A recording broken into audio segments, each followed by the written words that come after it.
মা বোনদের সম্পর্কে সামান্য দুই একটা কথা আমি রাখবো। মা বোনদের জান্নাতে যাওয়া একবারেই সহজ,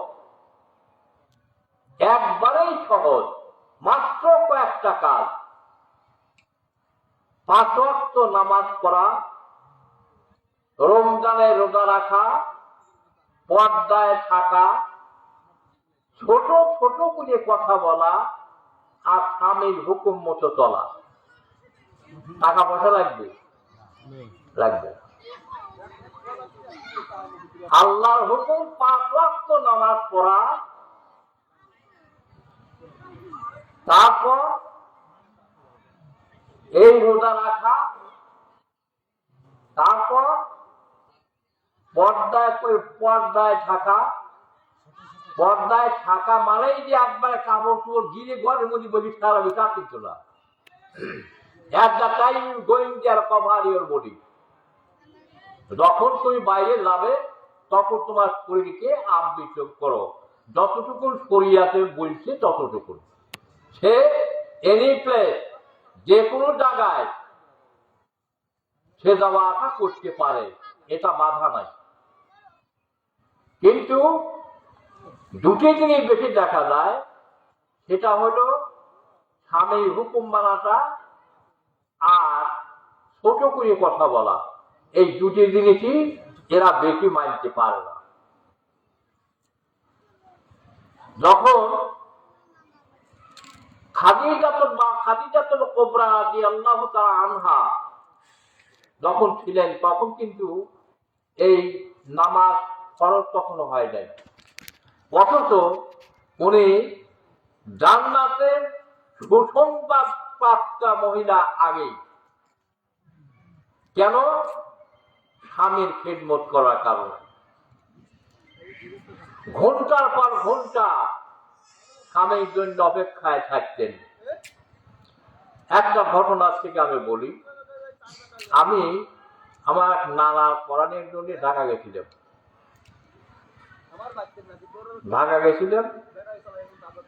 তো একদিন ওই মামা আমার সচিব রাত্রির বাড়ি আছে।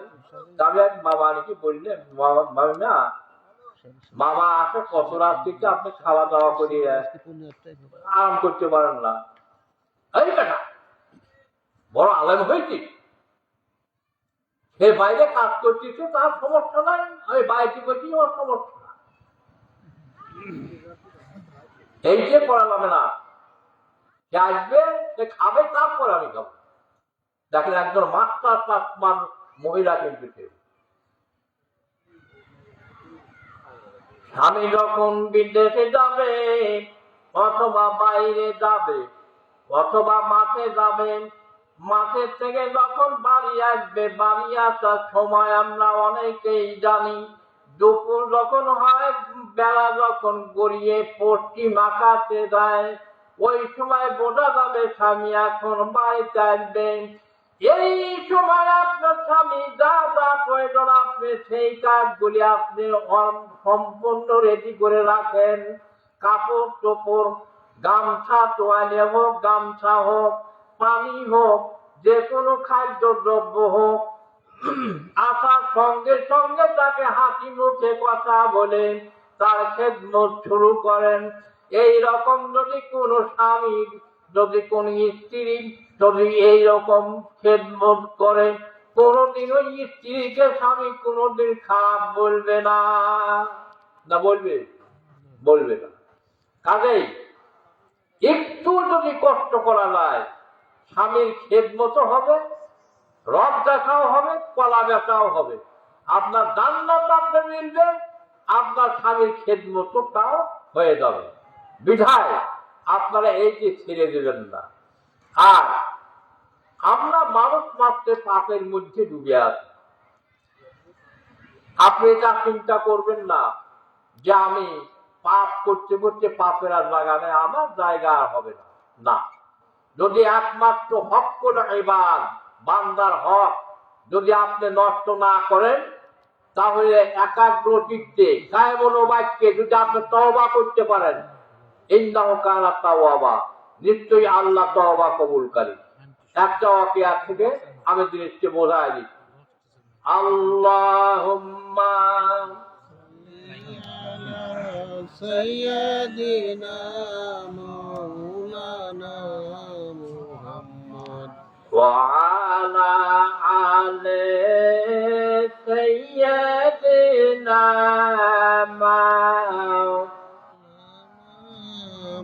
মুহাম্মদ। নাসুহা নামে এক ব্যক্তি ছিল।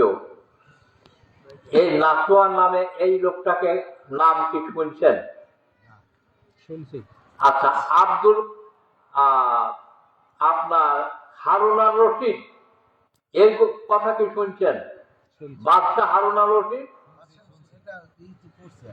হ্যাঁ, বাদশাহ হারুন আর রশিদ ওনার আমলে, ওনার পিরিয়ডে কয়েকজন মানুষ তাদের কাজ হলো চুরি করা।